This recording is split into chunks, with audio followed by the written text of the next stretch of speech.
Kumusta? Ako si Bob na Trend. Nagmamaneho ako sa mga riles. Maaaring maupo sa loob ko ang mga pasahero at maglakbay sa malalayong lugar. Nagdadala rin ako ng mga paninda mula sa isang lugar patungo sa isa pa. Tara at kilalanin natin ang iba pang mga paraan ng transportasyon. Tignan nyo, mayroong kotse. Kumusta, Bob? Lalabas ako para mag-picnic. Hanggang sa muli, Bob. Mga bata, tignan nyo si letrang K. Nandun siya sa duyan. Bob, pwede ba akong sumama sa mga kaibigan ko? Si letrang I at letrang J? Oo. Yehey! Hintayin nyo ako. Gusto ko rin sumama.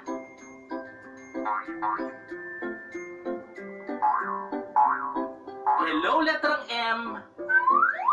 Anong ginagawa mo? Hi, Bob! Uuwi na ako. Bakit hindi ka na lang sumama sa amin? Hello, letrang U at letrang V. Gusto nyo bang sumama sa akin makipagkita kay letrang W? Oo, makikipagkita rin kami kay letrang W. Tara, puntahan natin siya. Hello, letrang W. Hello, Bob. Hinihintay ko ang mga kaibigan ko. Sina letrang P, V at U. Nakita mo ba sila? Oo. Nakasakay sila sa akin. Bakit hindi mo sila samahan? Yehey! Woohoo!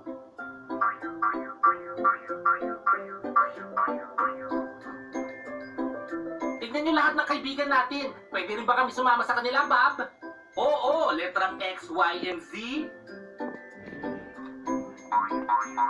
Napakasaya! Hanggang sa muli! E desenvolvemos toda a parte de captação de recursos através do marketing do Flamengo. Ou seja, o Flamengo é um time que é um clube que está estimado em uma dívida de 500, 600 milhões, não se sabe ao certo. Então, não basta você prometer um grande time se você não tem recursos para isso. Se você não investe na marca, se você não valoriza a sua marca. Então, os meus projetos todos, eles, ao mesmo tempo que captam recursos, eles expõem a marca do Flamengo de uma forma a valorizá-la, não é? Bem, os investidores colocariam o dinheiro para montar o estádio, ficaria com esse estádio durante 15 anos, com a renda do estádio, naming rights, com cadeiras, com tudo.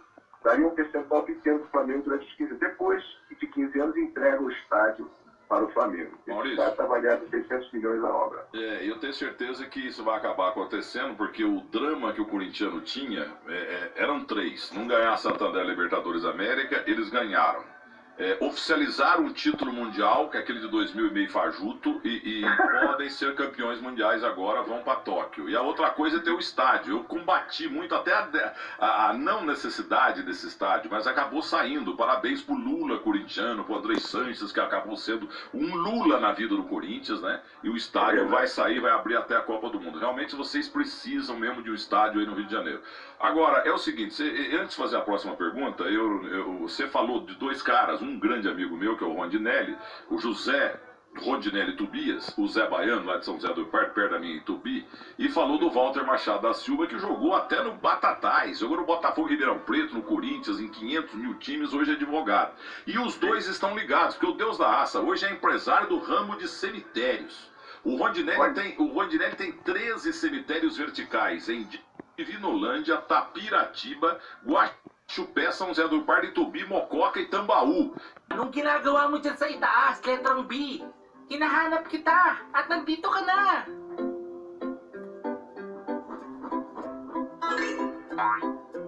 Tignan nyo mga bata, si letrang C. Mayroon yata siyang pupuntahan. Kumusta, Bob? Kumusta, C? Saan ka pupunta? Pupunta ako sa parke. Bakit hindi ka na lang sumama sa amin?